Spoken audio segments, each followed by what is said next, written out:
Today is April 24th, and we're going to be talking about Matthew chapter 13. And I'm going to go through and talk about some things that I noticed that were interesting, and I'm going to answer 3 questions. What did I learn about Jesus? What do I learn about people? And what is the next step that I can take? And when I'm done with those things, I will continue and read Matthew chapter 13 out loud. So something I noticed in this chapter is Jesus mentions the phrase kingdom of heaven multiple times. 7 to be exact. He uses that exact phrase and mentions the kingdom even more than that. And he defines the kingdom as something that is good, that is growing, that is expanding, and it's only for some. And he gives us different parables to explain what the kingdom of heaven means. And from that, I learn a couple of things about people. The first thing I learned is that there's 4 kinds of people. There are those who hear the word of God, but they don't understand. They just don't understand it, and they never follow Jesus. There's those who hear the word of God, but when hard things come along, persecution, troubles, they fall away.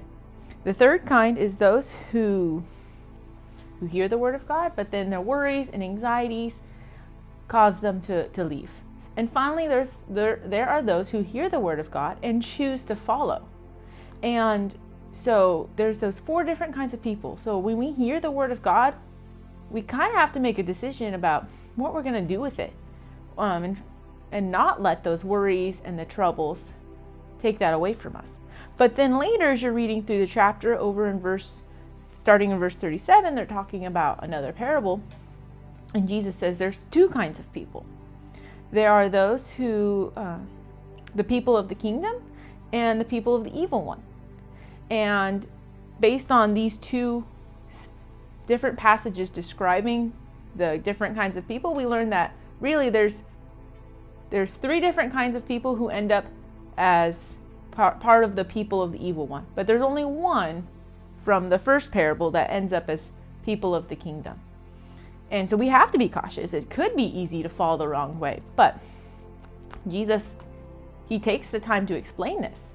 And so what do we learn about Jesus? Well, at first it says that he's the Son of Man in verse 37, but also he's the one who sowed the good seed. He's the one who's spreading his word, and we get to join him in that. And finally, what is the next step we can take? Well, the next step is to listen, to be those who hear and understand. In verse 13, it says that though seeing they don't understand, though hearing they do not hear or understand.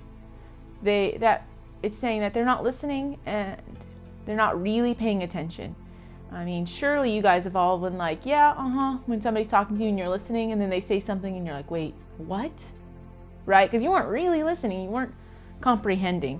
And so Jesus is calling us to be those who listen and comprehend, who take what we've heard and apply it. And so I think that's our next step is, are we hearing something? Are people telling us something? Is the Bible saying something that we're just choosing not to hear? And so that is the next step for me, is to figure out those things in my life so I can stop not listening and start following Jesus even better. And so now I'm going to read out of Matthew chapter 13. That same day, Jesus went out of the house and sat by the lake. Such large crowds gathered around him that he got into a boat and sat in it, while all the people stood on the shore. Then he told them many things in parables, saying, a farmer went out to sow his seed. As he was scattering the seed, some fell along the path, and the birds came and ate it up. Some fell on rocky places where it did not have much soil. It sprang up quickly because the soil was shallow. But when the sun came, and the plants were scorched, and they withered because they had no root.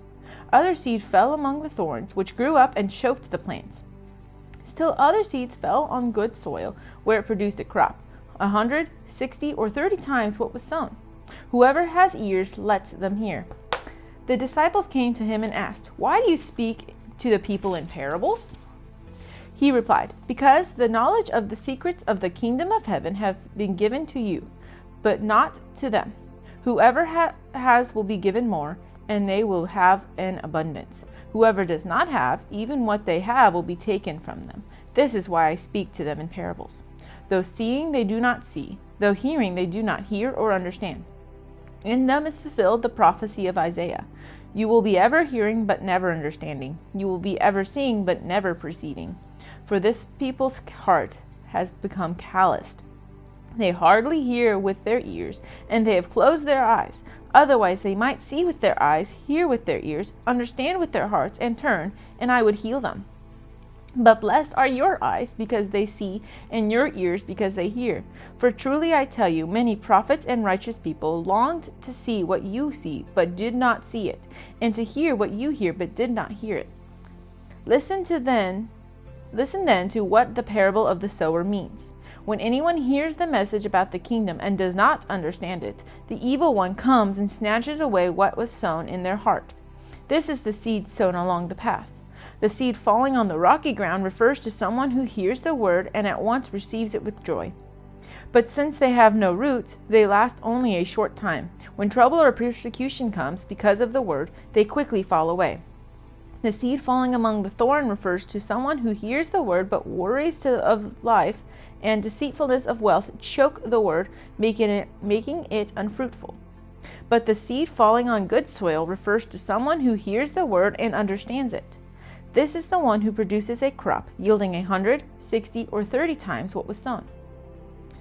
Jesus told them another parable. The kingdom of heaven is like a man who sowed good seed in his field. But while everyone was sleeping, his enemy came and sowed weeds among the wheat and went away. When the wheat sprouted and formed heads, then the weeds also appeared. The owner's servants came to him and said, "Sir, didn't you sow good seed in your field? Where then did the weeds come from?" "An enemy did this," he replied. The servants asked him, "Do you want us to go up and pull them up?" "No," he answered, "because while you are pulling the weeds, you may uproot the wheat with them. Let both grow together until the harvest. At that time, I will tell the harvesters, first collect the weeds and tie them in bundles to be burned. Then gather the wheat and bring it into my barn."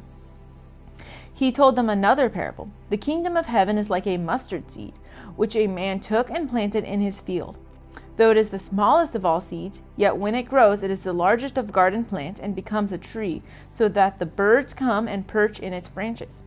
He told them still another parable. The kingdom of heaven is like yeast that a woman took and mixed into about 60 pounds of flour until it worked all through the dough. Jesus spoke all these things to the crowd in parables. He did not say anything to them without using a parable. So was fulfilled what was spoken through the prophet. "I will open my mouth in parables. I will utter things hidden since the creation of the world." Then he left the crowd and went into his house. His disciples came to him and said, "Explain to us the parable of the weeds in the field."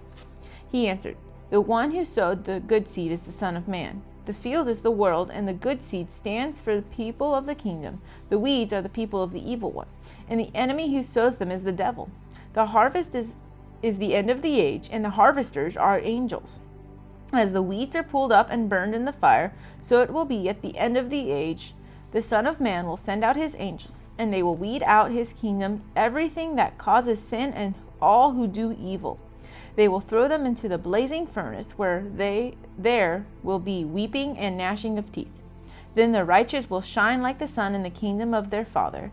Whoever has ears, let them hear. The kingdom of heaven is like a treasure hidden in a field. When a man found it, he hid it again, and then in his joy went and sold all he had and bought that field. Again, the kingdom of heaven is like a merchant looking for fine pearls. When he found one of great value, he went away and sold everything he had and bought it. Once again, the kingdom of heaven is like a net that was let down into the lake and caught all kinds of fish. When it was full, the fishermen pulled it up on the shore.